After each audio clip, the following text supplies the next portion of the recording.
ارشاد عباسی یہ سوال کرتے ہیں، سر اگر نماز میں سورت کی ترتیب آگے پیچھے ہو جائے، جیسے صبح کی سنت ہیں یا فرض نماز میں پہلی رکعت میں سورہ فلق پڑھی اور دوسری میں سورۃ الناس کی جگہ قل هو اللہ احد پڑھ لی تو کیا نماز ہو جائے گی یا دوبارہ پڑھنی ہوگی؟ بھائی نے بہت اچھا سوال پوچھا ہے۔ ان کا سوال ہے کہ نماز میں اگر صورتوں کی ترتیب الٹ ہو جائے تو کیا حکم ہے؟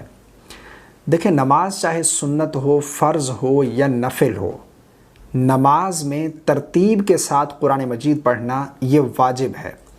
یعنی پہلی رکعت میں سورہ فاتحہ کے بعد جو آپ نے سورت پڑھی ہے، دوسری رکعت میں اس سے اگلی سورت پڑھنے کا حکم ہے۔ مثلا پہلی رکعت میں آپ نے سورہ فلق قل اعوذ برب الفلق پڑھی ہے، تو دوسری رکعت میں آپ سورۃ الناس قل اعوذ برب الناس پڑھیں گے۔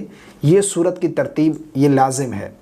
یعنی اگر کوئی جان بوجھ کر اس طرح کرتا ہے، یعنی جان بوجھ کر وہ الٹ قرآن مجید پڑھتا ہے، یعنی پہلی رکعت میں آپ نے سورۃ الناس پڑھ لی، سورۃ فلق پڑھ لی، اور دوسری میں جان بوجھ کر سورہ اخلاص قل هو اللہ احد اس سے پچھلی سورت پڑھ لی، تو یہ ایسا کرنا جو ہے یہ درست نہیں ہے، جائز نہیں ہے، گنہگار ہوں گے اگر کوئی جان بوجھ کر اس طرح کرتا ہے۔ بلکہ روایت میں آتا ہے، حضرت عبداللہ بن مسعود رضی اللہ تعالی عنہ فرماتے ہیں کہ ان لوگوں کو ڈر جانا چاہیے جو الٹ قرآن مجید پڑھتے ہیں کہ کہیں اللہ رب العالمین ان کے دل ہی نہ الٹ دے۔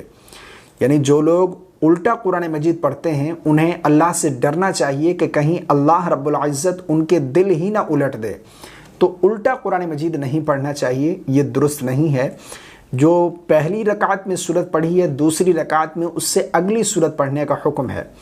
لیکن اگر کوئی جان بوجھ کر نہیں بلکہ بھولے سے اس طرح ہو جائے، یعنی نماز پڑھتے ہوئے پہلی رکعت میں آپ نے سورۃ فلق پڑھ لی، اب دوسری رکعت میں سورۃ الناس پڑھنے کا حکم ہے، تو اگر کوئی بھولے سے سورہ اخلاص شروع کر لے تو اس کے لیے حکم یہ ہے کہ اب وہ اسی سورت کو مکمل کرے۔ یعنی سورہ اخلاص کو چھوڑ کر اب سورۃ الناس کی طرف جانے کی ضرورت نہیں ہے، بلکہ اسی سورت کو پڑھے اور اپنی نماز مکمل کر لے۔ بہرحال دونوں صورتوں میں اگر جان بوجھ کر بھی نماز میں الٹا قرآن مجید پڑھتا ہے تب بھی اس کی نماز ہو جائے گی، یہ نہیں کہ اس کی نماز نہیں ہوگی یا اس کو جو ہے نماز دوبارہ پڑھنی پڑے گی یا اس وجہ سے اس کے اوپر سجدہ سہو لازم آئے گا، ایسا بالکل نہیں ہے، نماز ہو جائے گی۔ لیکن اگر اس نے جان بوجھ کر اس طرح کیا ہے تو اس پر اسے اللہ کی بارگاہ میں صدق دل سے توبہ کرنے کی ضرورت ہے، وہ اللہ کی بارگاہ میں صدق دل سے توبہ کرے۔ اگر جان بوجھ کر ترتیب الٹ پڑھ لی یا پھر بھولے سے اس طرح ہو جائے، دونوں طرح سے نماز اس کی ہو جائے گی، نماز کو دوبارہ پڑھنے کی اس کی ضرورت نہیں ہے۔